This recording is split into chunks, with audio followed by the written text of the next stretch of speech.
আউযু বিল্লাহি মিনাশ শাইতানির রাজিম। বিসমিল্লাহির রহমানির রহিম। আমি সর্বপ্রথম মহান আল্লাহর উপর শুকরিয়া আদায় করে তার প্যারা হাবিব হযরত মুহাম্মদ সাল্লাল্লাহু আলাইহি সাল্লামের পাক রওজায় ভক্তি চুম্বন রেখে এই পৃথিবীর সকল নবী ওলি গাউস কুতুবদের প্রতি শ্রদ্ধা নিবেদন করে আজকে আপনাদের সম্মুখে উপস্থিত হয়েছি একটি বিসিটি ক্যাসেট উপহার দেওয়ার জন্য। এই ক্যাসেটের শিরোনাম গুরু শিষ্য। আমি বারেক বৈদেশী শিষ্যের ভূমিকায় প্রশ্ন আলোচনা গান করব। আজকে যিনি গুরুর ভূমিকায় আলোচনা রাখবেন, গান রাখবেন, বাংলাদেশের সুনামধন্য বাউল শিল্পী, শুধু বাংলাদেশে নয় দেশের বাহিরেও যার সুনাম ছড়িয়ে আছে, বাবু সুনীল কর্মকার। উনি আজকে গুরুর ভূমিকায় গান বা আলোচনা রাখবে। তো আজকে আপনাদেরকে আরেকটি কথা না বললেই নয়, ইতিপূর্বে আর কোনো ক্যাসেটের মাধ্যমে আপনারা যার গান শুনেন নাই, যার আলোচনা শুনেন নাই, তো বাবু সুনীল কর্মকার আমার সঙ্গীত গুরু, ওনাকে আমি অনেকভাবে অনুরোধ করে এই ক্যাসেটে গান করার জন্য হাজির করেছি, আলোচনা করার জন্য হাজির করেছি। তো চেষ্টা করব এমন কিছু কথা বা আলোচনা আপনাদেরকে শোনাইতে, যে কথা, যে আলোচনা শুনলে যারা এখনো গুরু মুর্শিদ ধরে নাই, যারা এখনো কোনো তরিকার অন্তর্ভুক্ত হইয়া কোনো পীরের হাতে হাত দেয়া বায়াত গ্রহণ করেন নাই, তাদের এই কাজটা করার জন্য মন উতলা হবে, বা এই কাজটা করলে কি হবে এই বিষয়টা তারা বুঝতে পারবে। ওই বিষয়ের উপরেই আজকে আমার গান থাকবে। তাই সর্বপ্রথম আমার গুরুর প্রতি আমার যে আরাধনা, আমার যে প্রার্থনা, ওই প্রার্থনা দিয়েই বা ওই প্রার্থনার গান দিয়েই আমার পালার গান শুরু।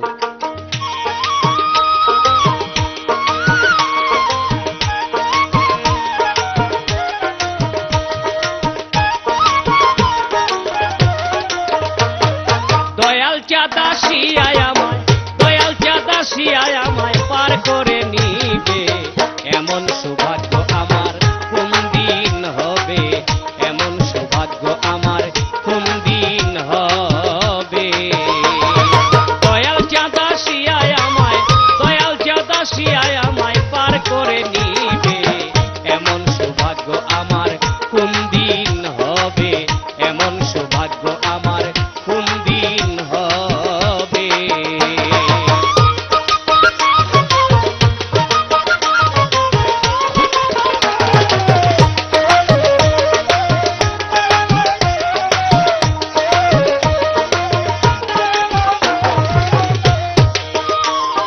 সাধনার বল আমার কিছুই নাই,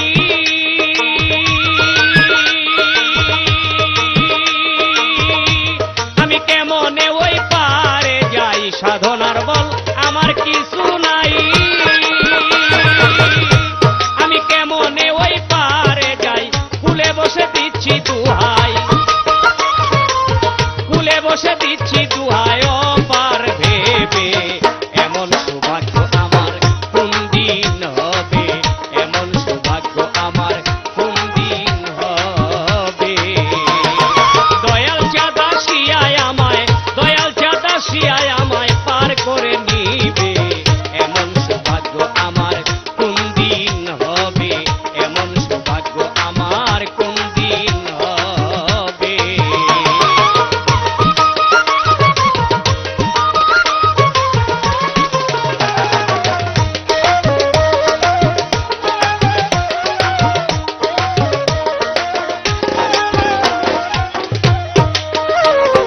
পতিত পাবন নামটি কোথার,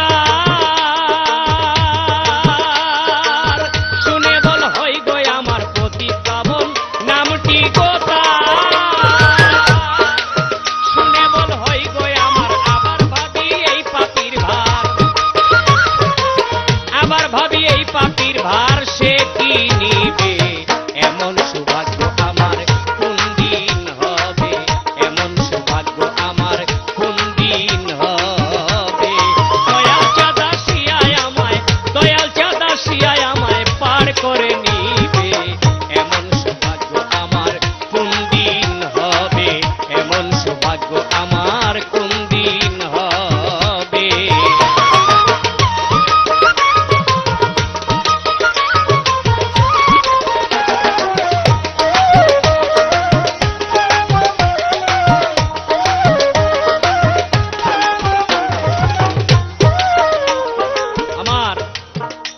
সর্বপ্রথম আমার গুরুর কাছে, আমার দয়ালের কাছে সর্বপ্রথম আমার জানার জন্য জিজ্ঞাসা থাকবে, হে দয়াল, হে গুরু, এই পৃথিবীর মধ্যে আমরা যারা মানুষ রূপী আছি, আমাদের তো প্রত্যেকটা মানুষেরই নিজস্ব একটি ধর্ম আছে। কেউ হিন্দু, কেউ মুসলিম, কেউ খ্রিস্টান, কেউ বৌদ্ধ, বিভিন্ন মানুষ বিভিন্ন ধর্মের অন্তর্ভুক্ত। তো আমার এই জায়গায় একটু জানার ইচ্ছা জাগে এই, আপনি যে আমার গুরু, আপনি যে আমার দয়াল, আপনার নিজস্ব কোনো ধর্ম আছে কিনা? যদি আপনার নিজস্ব কোনো ধর্ম থাকে, আমি একজন মুসলমান, আমি মুসলমানের ঘর থেকে জন্ম নিয়েছি, আমি জানি আমার ধর্ম ইসলাম। তে আমি যদি আপনার শরণাপন্ন হই, আপনার হাতে হাত দেয়া মুরিদ হই, বায়াত গ্রহণ করি, তাহলে আপনার যদি নিজস্ব কোনো ধর্ম না থাকে, তাহলে আমি কোন ধর্মের অন্তর্ভুক্ত হব? আর যদি থাকে, তাহলে আপনার ওই ধর্মটার কি নাম? আর আমি আপনার কাছে প্রথম মুরিদ হব, বায়াত হব, এরকম না। এই পৃথিবীর মধ্যে লক্ষ লক্ষ মানুষ কোনো না কোনো চৈতন্য মানুষের হাতে হাত দেয়া বায়াত হইছে, মুরিদ হইছে। যদি তাই হয়, তাহলে এই জায়গায় আমার একটু জানার বিষয়, আমার একটু জানার ইচ্ছা, সর্বপ্রথম যে মানুষটা বায়াত গ্রহণ করেছিল, সে কোন তরিকার অন্তর্ভুক্ত হইয়া বায়াত গ্রহণ করেছিল? এই দুইটি কথা। আপনার নিজস্ব ধর্ম যদি থাকে, ওই ধর্মটা কি? আর সর্বপ্রথম যে বায়াত হয়েছিল, সে কোন তরিকার অন্তর্ভুক্ত হইয়া বায়াতটা হয়েছিল? এই পর্যন্তই আমার দয়ালের কাছে, আমার গুরুর কাছে জানার ইচ্ছা প্রথম স্টেজে।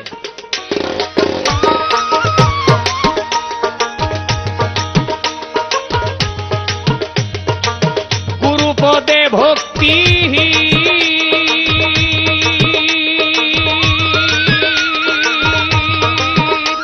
আমি পরে রইলাম চিরদিন, গুরুপদে ভক্তি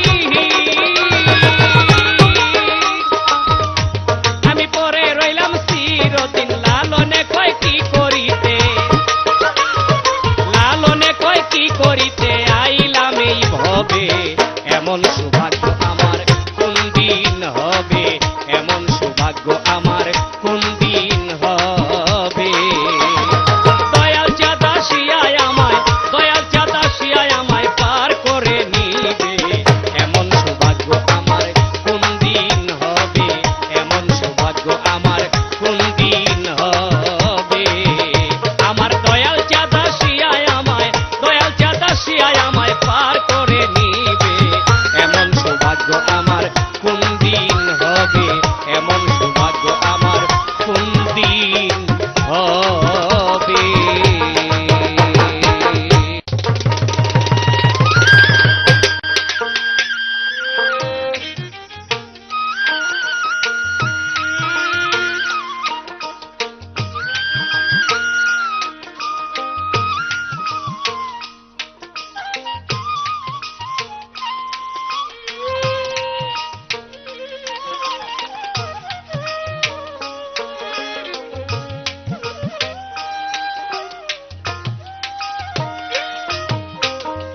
প্রথমেই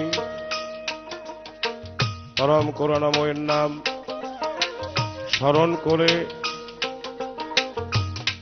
উপস্থিত সকল সুধীবৃন্দ এবং সকল গুরু ভক্তগণ, সবার প্রতি আমার ভক্তি নিবেদন করে আজকের গানের পালা গুরু শিষ্য। শিষ্যের ভূমিকায় বারেক বৈদেশী,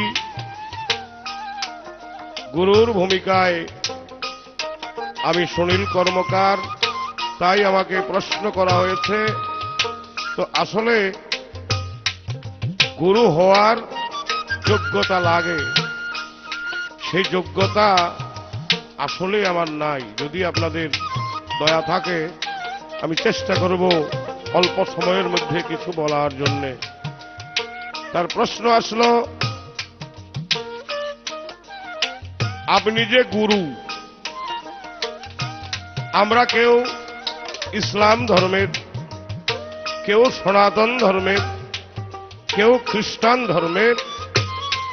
আপনি যে গুরু, আপনার নিজস্ব কোনো ধর্ম আছে কিনা? আমি জবাব করব, আমি আমার পালার উপরে একটি গান করে আমি তার সম্পূর্ণ কথার মীমাংসা দিব। আর একটি প্রশ্ন শুনলাম যে চিশতিয়া, কাদরিয়া, নকশবন্দিয়া, মুজাদ্দাদিয়া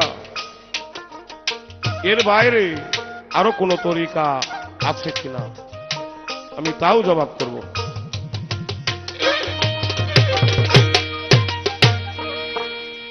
তুমি সোজা রাস্তা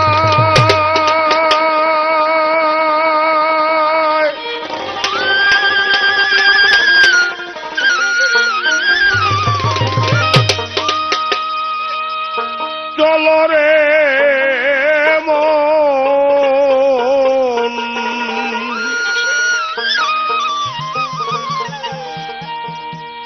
ভবের বোঝা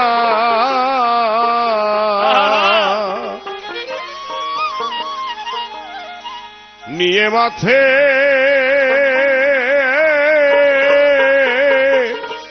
যেও নামন কুপথে।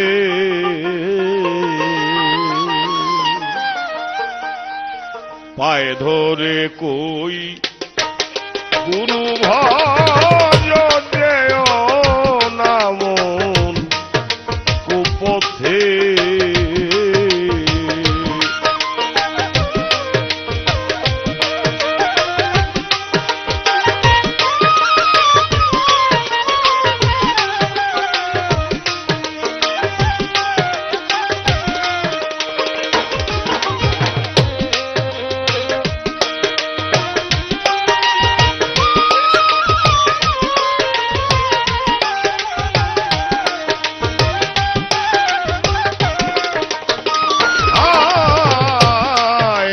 পথে বাড়ায় পাও, দুঃখ পেও না মাথা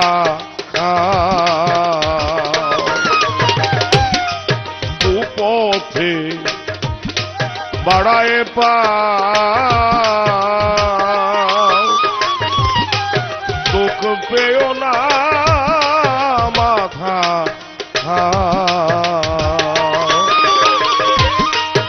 আনন্দে হরি গুণ গাও,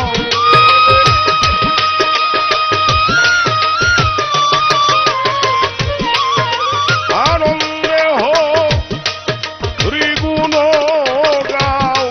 কেউ যাবে না কারো সাথে,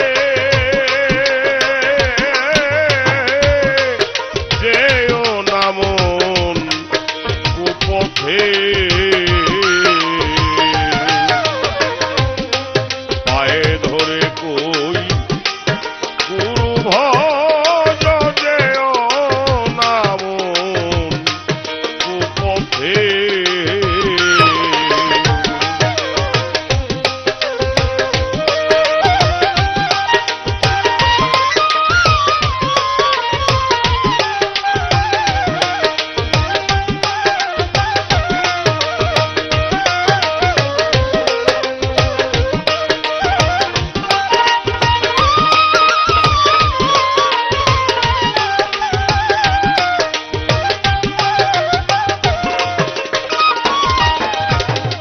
প্রশ্ন শুনলাম, আপনি যে গুরু, কেউ হিন্দু, কেউ মুসলমান, কেউ বৌদ্ধ, কেউ খ্রিস্টান, আপনি যে গুরু, আপনার ধর্ম কি? তার আগে একটি বিষয় বলা দরকার। যিনি গুরু, গুরুর ধর্ম যা, নবী করিম সাল্লাল্লাহু আলাইহি সাল্লামের ধর্ম ছিল তা। নবী করিম সাল্লাল্লাহু আলাইহি সাল্লামের ধর্ম ছিল যা, ইব্রাহিম খলিলুল্লাহর ধর্ম ছিল তাহাই। এখন সেই ধর্ম অনুসারী হলো যারা গুরু, তারা বা যিনি গুরু। সেই ধর্ম অনুসারী যদি কেউ না হয়, তাহলে সেই মানুষ গুরু হওয়ার যোগ্যতা রাখে না। গুরু হিন্দুও না, মুসলমানও না, গুরু বৌদ্ধও না, গুরু খ্রিস্টানও না। ইব্রাহিম খলিলুল্লাহ যে ধর্ম পালন করতেন, যে ধর্ম বিশ্বাস করতেন, সেই ধর্মকে বলা হয় একাত্মবাদী ধর্ম। নবী করিম সাল্লাল্লাহু আলাইহি সাল্লাম যে ধর্ম বিশ্বাস করতেন, সেই ধর্ম একাত্মবাদী ধর্ম। গুরুরা যে ধর্ম বিশ্বাস করে, সেই ধর্ম একাত্মবাদী ধর্ম। তাইলে ইব্রাহিম খলিলুল্লাহর ধর্ম যা, নবীর ধর্মও তা, গুরু যা যে তার ধর্মও তা। এক ঈশ্বরের প্রতি, এক আল্লাহর প্রতি বিশ্বাস যার মধ্যে নাই, সেই মানুষ গুরু হতে পারে না। এখন প্রশ্ন আসলো গুরুর ধর্ম নিয়া। গুরু একাত্মবাদী ধর্ম পালন করে। এখন তুমি যদি গুরুকে আত্মসমর্পণ করো, তোমার গুরুতে বিশ্বাস যদি জন্মে, তাহলে তুমিও সেই একাত্মবাদী ধর্মের অনুসারী হয়ে গেলে। গুরু তোমাকে ধরতে হবে, আর গুরু না ধরা পর্যন্ত এই একাত্মবাদী ধর্ম সম্পর্কে জ্ঞান তোমার মধ্যে আসার কোনোই সম্ভাবনা নাই। গুরু তোমাকে ধরতে হবে। এই দেশে আমরা অনেক মানুষ দেখি, তারা গুরুবাদীর বিপক্ষে কথা বলে থাকেন। আমরা হাদিস দলিল দিয়ে তার প্রমাণ দিতে পারি। যার পীর নাই, যার মুর্শিদ নাই, তার মুর্শিদ শয়তান। প্রমাণ মসনবী শরীফ, মাওলানা জালালউদ্দিন রুমি রহমতুল্লাহ আলাইহি। গুরু সবাই ধরতে হবে। গুরু না ধরা পর্যন্ত তুমি যে মানুষ, মানুষ খাতায় তোমার নাম লিপিবদ্ধ করা হইবে না। আরেকটি প্রশ্ন আমার কাছে জিজ্ঞাসা করা হলো তরিকা সম্পর্কে। একটি কথা আমি তোমারে বলি, তুমি চিশতিয়া বলো, কাদরিয়া বলো, নকশবন্দিয়া বলো, মুজাদ্দাদিয়া বলো, যত তরিকাই তুমি বলো না কেন, মূল তরিকা হলো তরিকায় মুহাম্মদিয়া। মূল তরিকা তরিকায় মুহাম্মদিয়া। এই তরিক যদি না থাকে, তাহলে এই চিশতিয়া, কাদরিয়া, নকশবন্দিয়া, মুজাদ্দাদিয়া এই কোন তরিকাই হইতো না, একটি তরিকা যদি না হইতো। হযরত আলী করিমুল্লাহ ওয়াজহু, নবুয়তের যুগ শেষ হয়ে গেল, বেলায়েতের যুগ শুরু। হযরত আলী করিমুল্লাহ ওয়াজহু থেকে আমরা একটা বিষয় বলতে পারি, তখন কিন্তু চিশতিয়া, কাদরিয়া, নকশবন্দিয়া, মুজাদ্দাদিয়া কিছুই ছিল না। তাইলে আমরা বলতে পারি হযরত আলী করিমুল্লাহ ওয়াজহু নবী করিম সাল্লাল্লাহু আলাইহি সাল্লামের কাছে যে বায়াত গ্রহণ করেছিলেন, সেই তরিকার নাম তরিকায়ে মুহাম্মদী।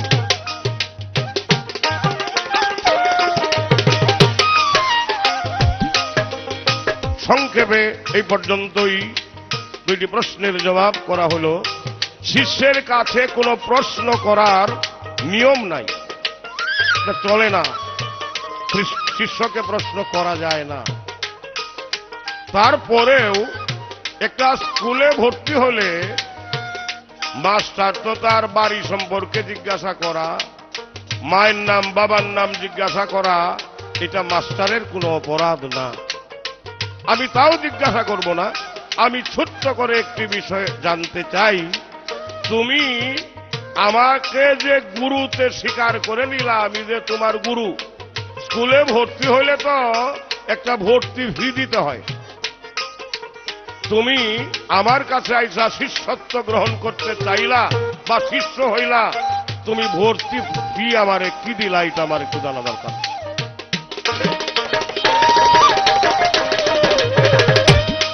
হায় আসবে সমন বাঁধবে রে মন,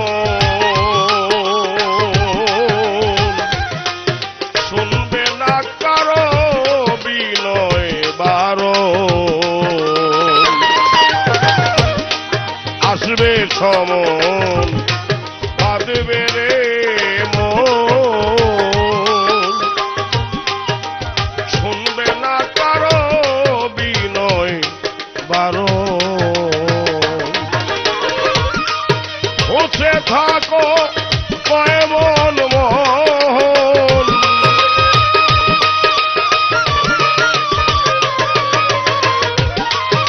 বসে থাকো কয়মন মন, ধরে চরণ তোর হাতে মন, ধরে চরণ তোর হাতে।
ধন্যবাদ। আমার দয়াল, আমার গুরু, আমার যা প্রশ্ন ছিল, যা জানার বিষয় ছিল, খুব সুন্দরভাবে মীমাংসা করে আমার কাছে, আসলে শিষ্যের কাছে প্রশ্ন রাখা যায় না, এই কথা সত্য। তো এরপরও একটি কথা আমার দয়াল, আমার গুরু আমার কাছে চেয়েছেন, যে কথাটা হলো, আমি যে ওনার স্কুলে ভর্তি হইতে গেলাম, ওই ভর্তি ফিস এটা কি দিয়ে আমি তার স্কুলে ভর্তি হব। তো আমার একটি গান, এই গানের পরে আমার এই আলোচনা থাকবে ইনশাআল্লাহ।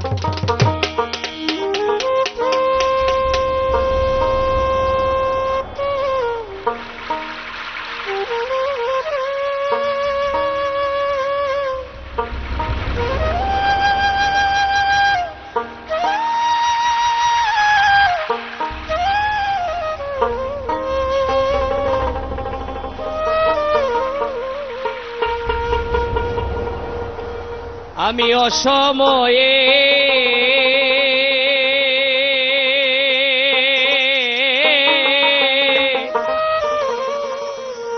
ধরলাম পারি রে,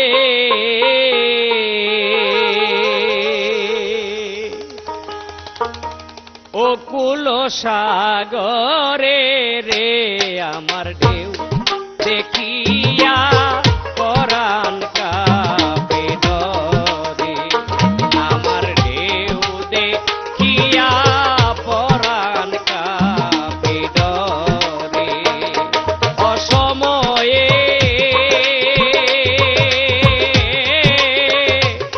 ধরলাম পারি রে,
কাছে ফিসের প্রয়োজন।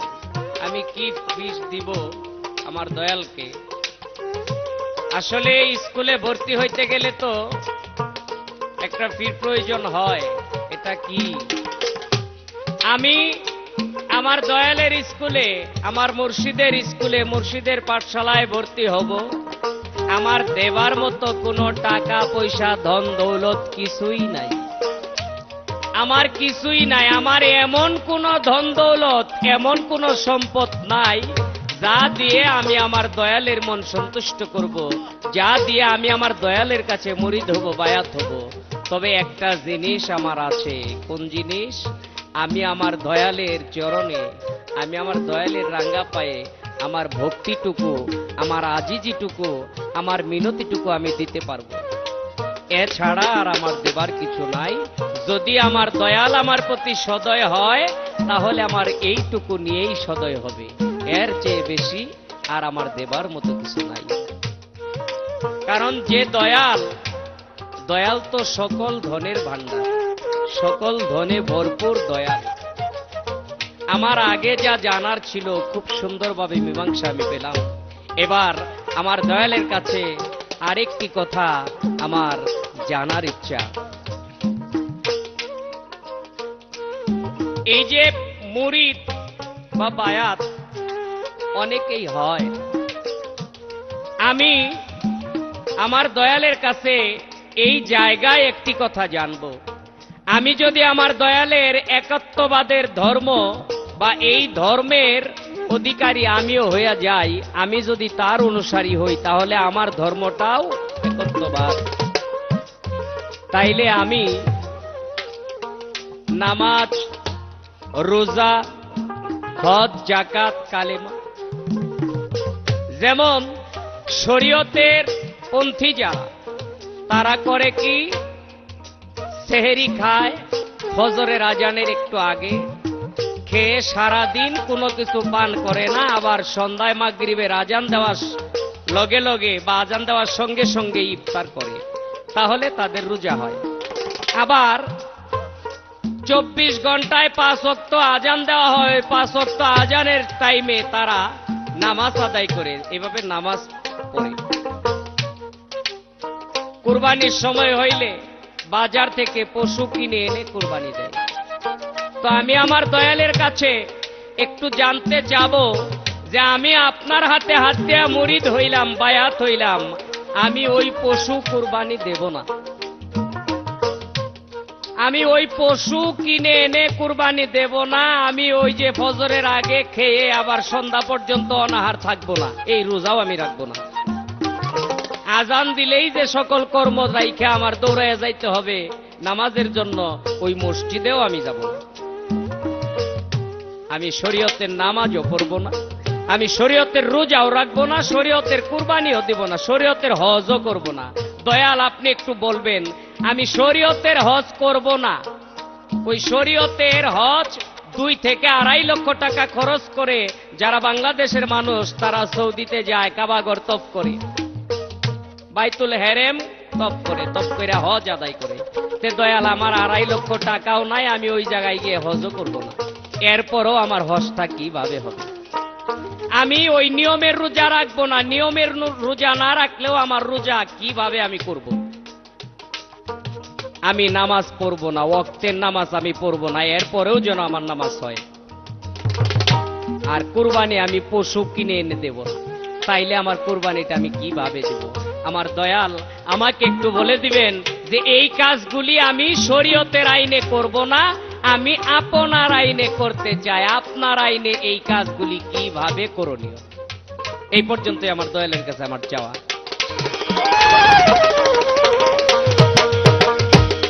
মুর্শিদ নামে ধরলাম পারি,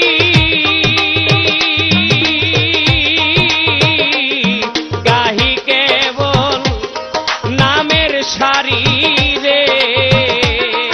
আমি মুর্শিদ নামে ধরলাম পারি, গাহি কেবল নামের সারি রে। পারে আশায় কাঁদি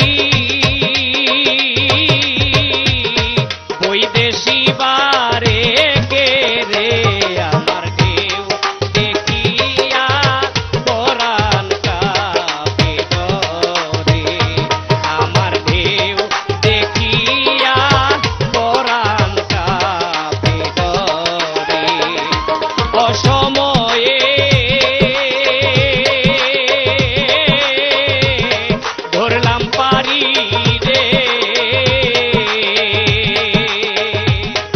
অকুল সাগরে রে আমার ঢেউ দেখিয়া পরাণ কাঁপে রে আমার ঢেউ দেখিয়া পরাণ কাঁপে রে আমার ঢেউ দেখিয়া পরাণ কাঁপে রে।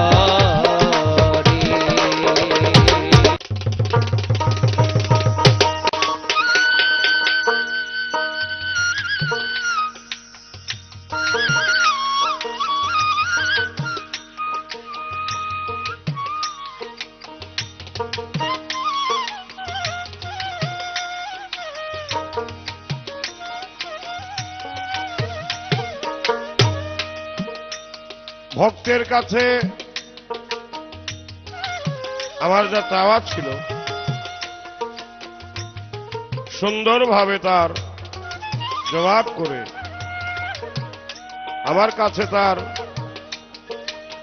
এখন জানার বিষয় হলো যে আমি গুরু ধরব, গুরু ধরার পর যে নামাজ মানে 5 বার আজান শুনে মসজিদে যেতে হয়, যে নামাজ পড়তে হয় সেই নামাজ আমি পড়ব না। সেহরি খেয়ে সন্ধ্যা ইফতার করে 30টি রোজা রাখতে হয়, সেই রোজা আমি রাখব না। কোন পশু আমি কোরবানি দিব না। তারপরেও আমার এই 5টি কর্ম কিভাবে হাসিল হবে গুরুর কাছে তার চাওয়া এইটুকু। তা আমি একটি গান করে তারে বোঝাবো। আগে গুরু কি বস্তু, গুরু কে সেইটা বুঝতে হবে। সেইটা যদি বোঝা না যায় যতই বক্তৃতা দেয়া যায় কোনো লাভ হবে না। আগে গুরুকে চিনতে হবে, গুরুকে দেখতে হবে, তারপরে মানতে হবে। তার মধ্যে সাধক কি বলেছে আমি আমার শিষ্যের কাছে একটি গান দিয়ে তার প্রমাণ করব। তাওয়াজ্জু হাসিল করে পীরের চরণ ধরে, ধেনে দিদারে মজলে না রে মন, ধেনে দিদারে মজলে না রে মন। তাওয়াজ্জু হাসিল করে পীরের চরণ ধরে, ধেনে দিদারে মজলে না রে মন, ধেনে দিদারে মজলে না রে মন।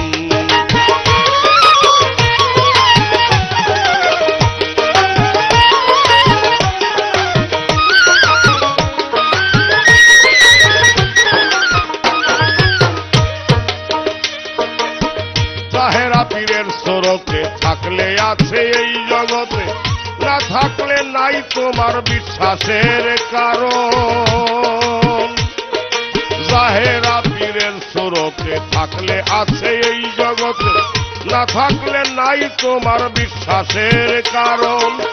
বিশ্বাস বিহনে মিলবে না এই জীবনে, রয়ে সয়ে থাকলে শেষে পাবে দর্শন। হেনে দিদারে মজলে না রে মন। তাওয়াজ্জু হাসিল করে পীরের চরণ ধরে, হেনে দিদারে মজলে না রে মন, হেনে দিদারে মজলে না রে মন।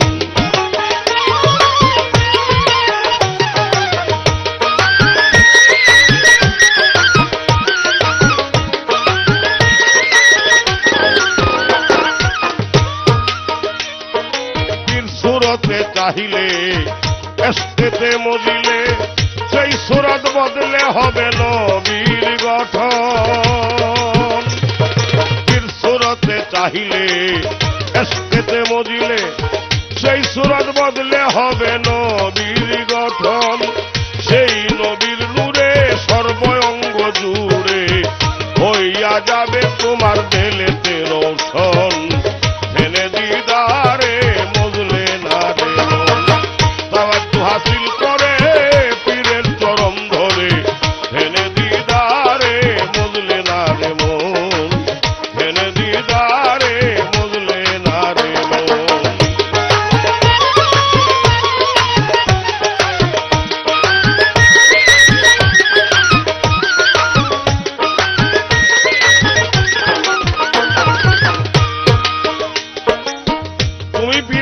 কাছে গিয়ে এই নামাজ তুমি পড়বে না, এই রোজাও তুমি রাখবে না, এই হজেও তুমি যাবে না, এই কোরবানিও তুমি করবে না। কিন্তু একটা বিষয় আছে, তার প্রশ্ন হলো যে এটা আমি করবই না, আমি করব কি? আসলে মূল যে বিষয়, তুমি যত নামাজ, যত রোজা, যতই হজে যাও আর যতই কোরবানি করো, কোনো লাভ নাই। মূলত তোমার একটি কাজ করতে হবে, সে কাজটি হলো নামাজ তোমাকে পড়তে হবে। সেটা কোন নামাজ?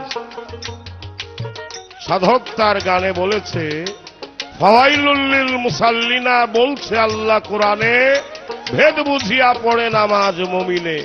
আসলে মুমিন কারা? যারা গুরুবাদ বিশ্বাস করে, যারা গুরু ধরা লোক, তারাই প্রকৃত মুমিন। তারা যে নামাজ, সেই নামাজ যতই শরীয়তের মানুষ, সাধারণ মানুষ যতই নামাজ পড়ুক না কেন, সেই নামাজ যদি বর্জক ঠিক না করা হয়, তাহলে সেই নামাজ কোনো কাজে আসবে না। বাউল শাহ আব্দুল করিম তার এই গানটির মধ্যে বলেছে, বর্জকে মন ঠিক না হলে মন ভুলাবে শয়তানে। তুমি যতই নামাজ পড়ো, যাই কিছু করো না কেন, তোমার যদি বর্জক ঠিক না হয়, তাহলে কোনো নামাজই কাজে আসবে না। তাহলে বর্জকটা কি? এটা ধ্যান। সেটা কি? গুরুমূর্তি ধ্যান। তুমি যদি গুরুমূর্তি ধ্যান করো, তবেই তোমার নামাজ আদায় হয়ে যাবে। তাহলে এখন দেখো, তুমি এই নামাজ পড়বে না সেই নামাজ পড়বে, সেটা তোমার বিবেচনার উপরে নির্ভর করে। কুরবানি, পশু কুরবানি, গরু, ছাগল, ভেড়া, বকরি, তুমি কুরবানি দিবে না, না দিলেও তোমার চলবে। তোমার ভিতরে একটি পশু আত্মা আছে, সেই পশু আত্মাটি যদি কুরবানি করে ফেলতে পারো, তবে তোমার এই বাহ্যিক জগতের এই পশু কুরবানি করার কোনো প্রয়োজন হবে না। আর যতই তুমি কুরবানি করো, তোমার কোনো লাভ নাই, যে পর্যন্ত তোমার এই দেহের পশু আত্মাটি কুরবানি করা না হয়। তাহলে এইটা একমাত্র গুরুবাদী মানুষ ছাড়া আর কারো পক্ষে সম্ভব না। নামাজ, রোজা। এখন রোজা কি? ভোরে সেহেরি খেয়ে সন্ধ্যায় ইফতার করা। আসলে রোজা বুঝতে হবে, রোজা কি? রোজাটাকে বলা হয় সিয়াম সাধনা। সিয়াম সাধনা কি? আত্মসংযম। তুমি যতই সেহেরি খাও আর যতই ইফতার করো আর যতই তুমি রোজা থাকো, কোনো লাভ হবে না, তোমার যদি আত্মসংযম এবং ইন্দ্রিয় সংযম না হয়। মূলত রোজা হইল সেইটা যদি তুমি করতে পারো, এই রোজার কোনো প্রয়োজন তোমার আর হবে না। হজে যাওয়া, তোমার হজে যাওয়া, যদি তুমি গুরুবাদী হও, তোমার হজে যাওয়ার কোনো প্রয়োজন নাই। তুমি যদি গুরুর কাছে যাও, বৎসরে একবার বা বৎসরে দুইবার, যদি গুরুমূর্তি, গুরুর বাড়িতে গিয়ে দর্শন করো, তোমার হজ সেইখানে হয়ে যাবে।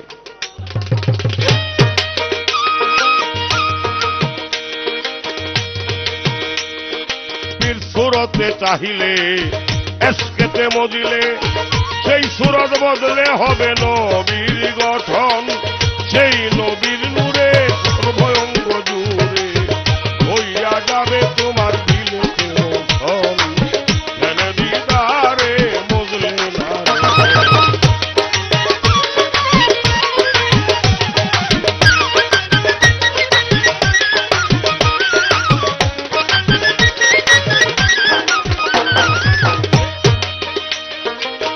যদি সেই নূর মিলে, তালা কুঞ্জি যায় খুলে, ফানা ফিল্লার হালে ভুলিবে আপন।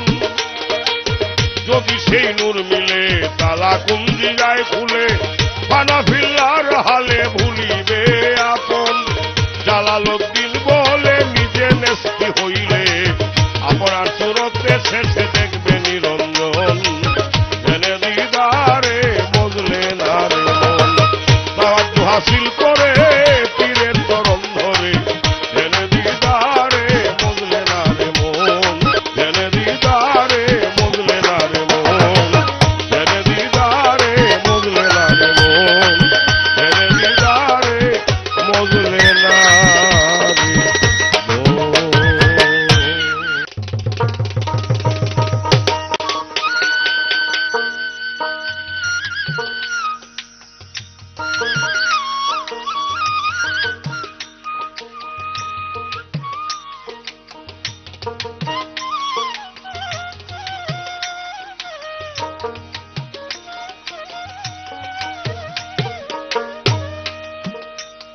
ভক্তের কাছে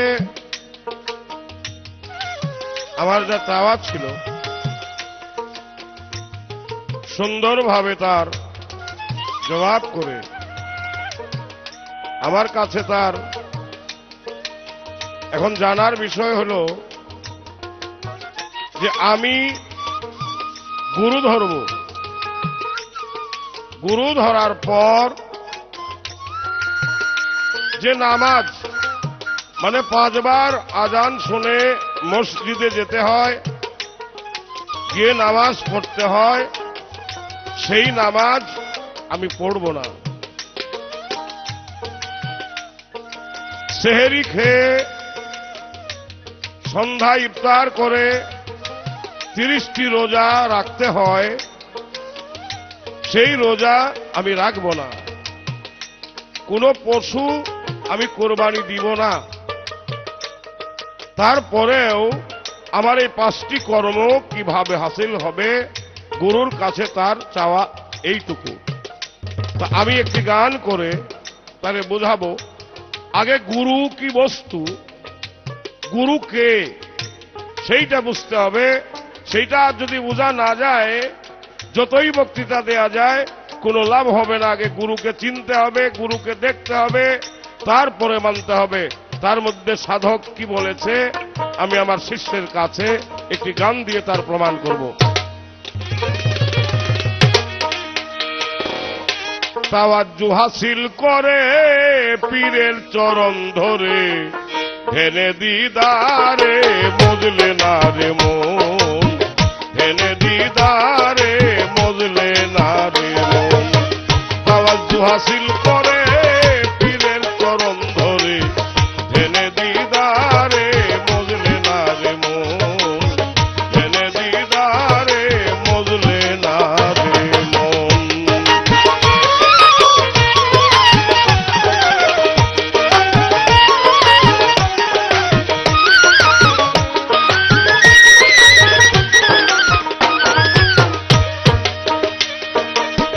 তাহেরা পীরের স্রোতে থাকলে আছে এই জগতে, না থাকলে নাই তোমার বিশ্বাসের কারণ। জাহেরা পীরের স্রোতে থাকলে আছে এই জগতে, না থাকলে নাই তোমার বিশ্বাসের কারণ। বিশ্বাস বিহনে মিলবে না এই জীবনে, রয়ে সয়ে থাকলে শেষে পাবে দর্শন, হেনে দিদারে বুঝলে না রে মন, তাওয়াজ্জু হাসিল করে পীরের চরণ ধরে, হেনে দিদারে বুঝলে না রে মন, হেনে দিদারে বুঝলে না রে মন।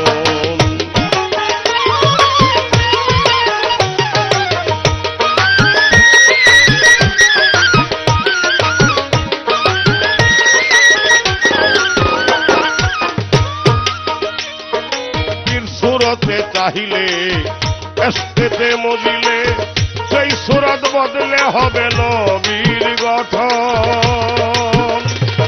পীর সুরতে চাহিলে এস্তেতে মজিলে, সেই সুরত বদলে হবে নবীর গঠন। সেই নবীর নূরে সর্ব অঙ্গ জুড়ে হইয়া যাবে তোমার দেলেতে রোশন, হেনে দিদারে বুঝলে না রে মন,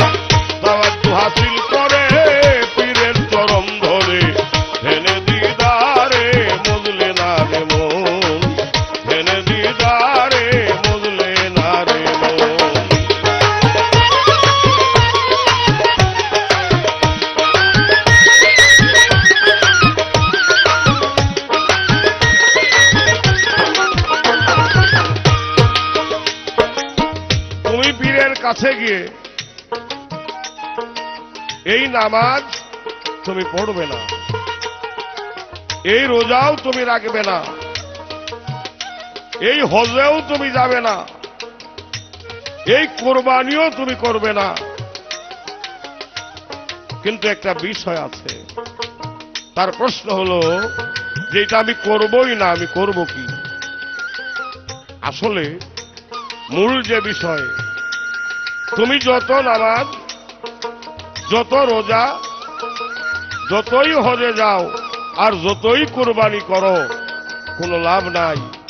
মূলত তোমার একটি কাজ করতে হবে, সে কাজটি হলো নামাজ তোমাকে পড়তে হবে। সেটা কোন নামাজ? সাধক তার গানে বলেছে, ফাওয়াইলুল লিল মুসাল্লিনা, বলছে আল্লাহ কোরআনে, ভেদ বুঝিয়া পড়ে নামাজ মুমিনে। আসলে মুমিন কারা? যারা গুরুবাদ বিশ্বাস করে, যারা গুরু ধরা লোক, তারাই প্রকৃত মুমিন। তারা যে নামাজ, সেই নামাজ যতই শরীয়তের মানুষ, সাধারণ মানুষ যতই নামাজ পড়ুক না কেন, সেই নামাজ যদি বর্জক ঠিক না করা হয়, তাহলে সেই নামাজ কোনো কাজে আসবে না। বাউল শাহ আব্দুল করিম তার এই গানটির মধ্যে বলেছে, বর্জকে মন ঠিক না হলে মন ভুলাবে শয়তানে। তুমি যতই নামাজ পড়ো, যাই কিছু করো না কেন, তোমার যদি বর্জক ঠিক না হয়, তাহলে কোনো নামাজই কাজে আসবে না। তাহলে বর্জকটা কি? এটা ধ্যান। সেটা কি? গুরুমূর্তি ধ্যান। তুমি যদি গুরুমূর্তি ধ্যান করো, তবেই তোমার নামাজ আদায় হয়ে যাবে। তাহলে এখন দেখো, তুমি এই নামাজ পড়বে না সেই নামাজ পড়বে, সেটা তোমার বিবেচনার উপরে নির্ভর করে। কুরবানি, পশু কুরবানি, গরু, ছাগল, ভেড়া, বকরি, তুমি কুরবানি দিবে না, না দিলেও তোমার চলবে।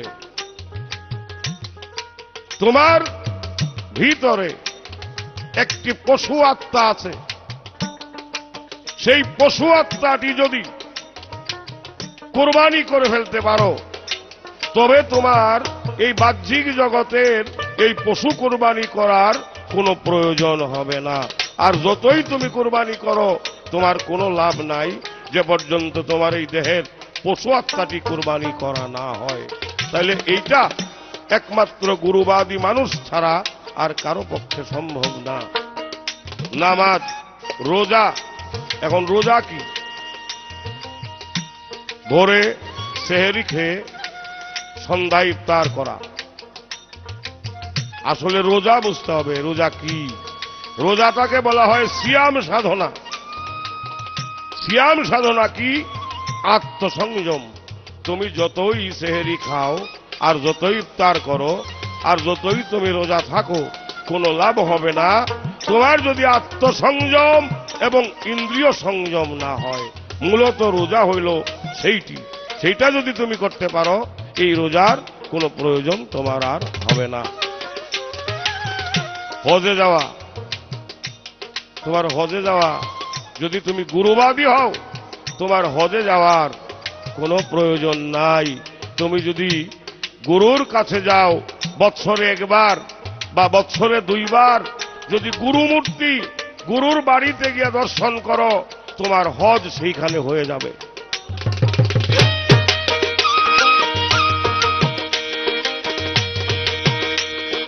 পীর সুরতে চাহিলে, এসকেতে মজিলে, সেই সুরত বদলে হবে নবীর গঠন।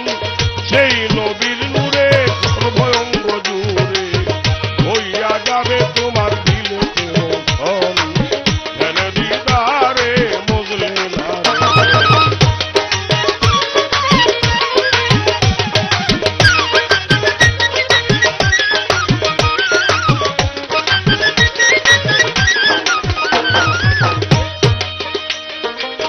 যদি সেই নূর মিলে, তালা কুঞ্জি যায় খুলে, পানা ফিল্লার হালে ভুলিবে আপন।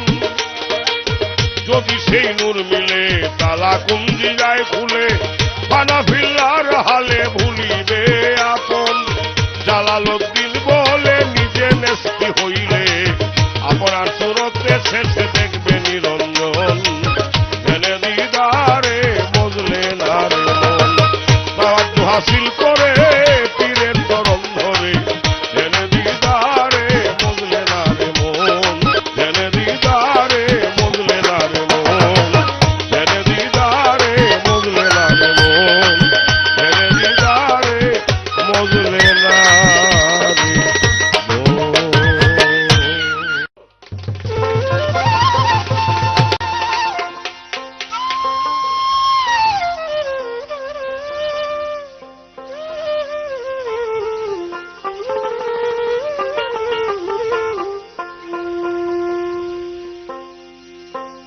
তুমি স্রষ্টা কেমনে পাইবা, আল্লাহকে তুমি কেমনে দেখবা, এই কথা বলারই তোমার কোনো প্রয়োজন ছিল না। তার কারণ এর আগে একটি গান ছিল আমার, তাওয়াজ্জু হাসিল করে পীরের চরণ ধরে ধ্যানে দিদারে মজলে না রে মন। জাহেরা পীরের সুরতে থাকলে আছে এই জগতে, না থাকলে নাই তোমার বিশ্বাসের কারণ। বিশ্বাস বিহনে মিলবে না এই জীবনে, রয়েস হয়ে থাকলে শেষে পাবে দর্শন। পীর সুরতে চাহিলে এসকেতে মজিলে সেই সুরাত বদলে হবে নবীর গঠন। সেই নবীর নূরের সর্বঙ্গ জুড়ে হয়ে যাবে তোমার দিলেতে রৌশন। যদি সেই নূর মিলে তালা কুঞ্জি যায় খুলে, ফানাফিল্লার হালে ভুলিবে আপন জালালউদ্দিন বলে নিজে নেস্তি হইলে আপনার সুরতে শেষে দেখবে নিরঞ্জন। এই কথা আগেই বলা ছিল, কারণ তোমার যদি মুর্শিদের রূপ দর্শন হয়ে যায় তাহলে নবীর রূপ দর্শন হয়ে যাবে। নবীর রূপ দর্শন যদি হয়ে যায় খোদা দেখার আর বাকি থাকে না। তাহলে তুমি আর খোদাকে দেখতে চাও কেন? মুর্শিদকে দেখলেই নবীকে দেখা হয়ে যায়, খোদাকেও দেখা হয়ে যায়। এই গানে আমার সমস্ত কথারই ফয়সালা ছিল, কিন্তু বুঝতে একটু সমস্যা হয়ে গেছে শিষ্যত। আরেকটি গান এখন আমি করব, তুমি আরেকটু সহজভাবে তারে পাইতে পারো কি করলে। সাধক মনমোহন দত্তের এই গানের মধ্যে তার অনেকগুলি কথা বলা আছে, এর মীমাংসা রয়ে গেছে, একটু লক্ষ্য করলেই তা বোঝা যাবে।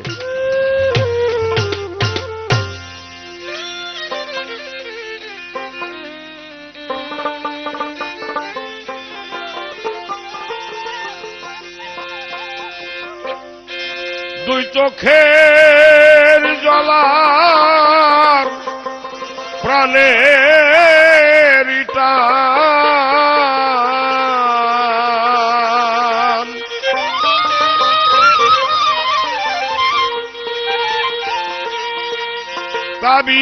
তাবিনে কি মন্ত্র রে আছে,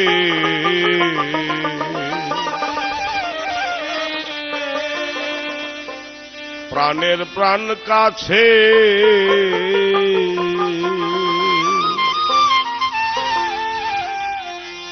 তারে আখি নিরে টেনে আনো, প্রাণের প্রাণ কাছে তারে আখি নিরে টেনে আনো, প্রাণের প্রাণ কাছে তারে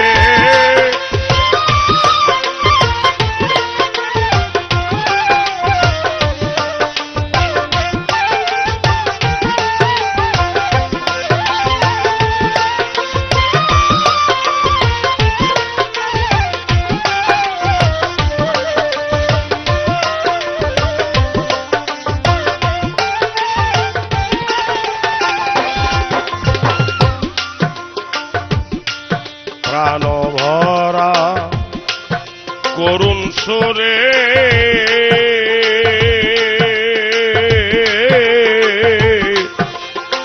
ভাবে ডাকলে তারে রে প্রাণ ভরা করুণ সরে প্রেম ভাবে ডাকলে তারে রে অমনি আসে এসে এসে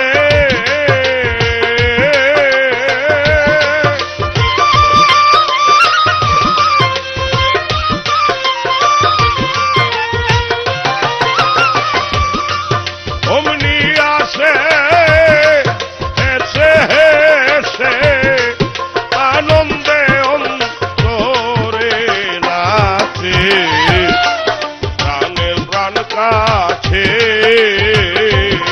তারে আখি নীরে টেনে আনো প্রাণের প্রাণ কাছে তারে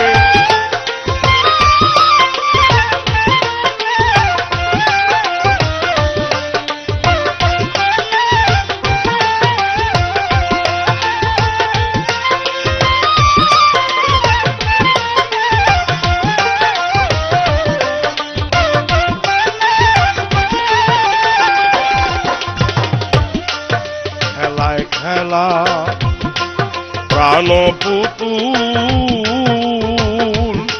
আরে খেলায় খেলা প্রাণ পুতুল দোলদোলা দোলদোলে দোদোল রে খেলায় খেলে প্রাণ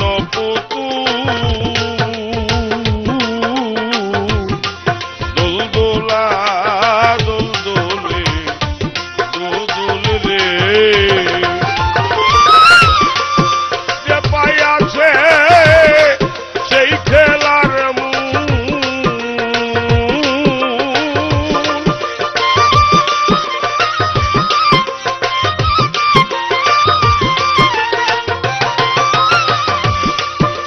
যে পাইয়াছে সেই খেলার মূল সে মায়ের কোল ছাড়িয়া দিছে প্রাণের প্রাণ কাছে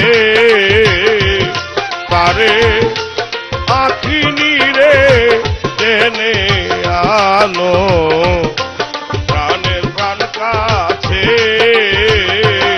তারে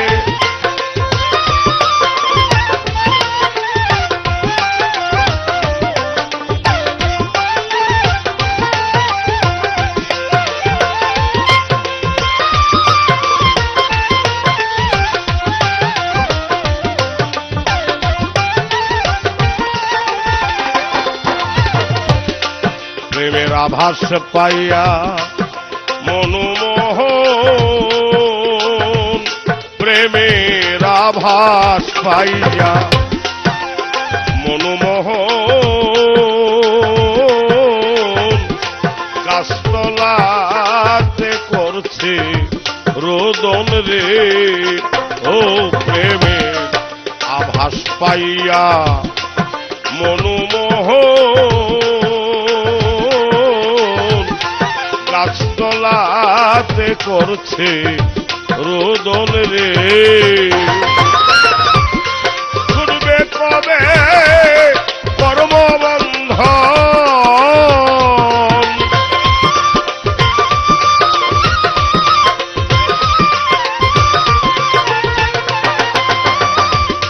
ছুটবে কবে কর্মবন্ধন জন্ম মরণ যাবে ঘুঁচে প্রাণের প্রাণ কাছে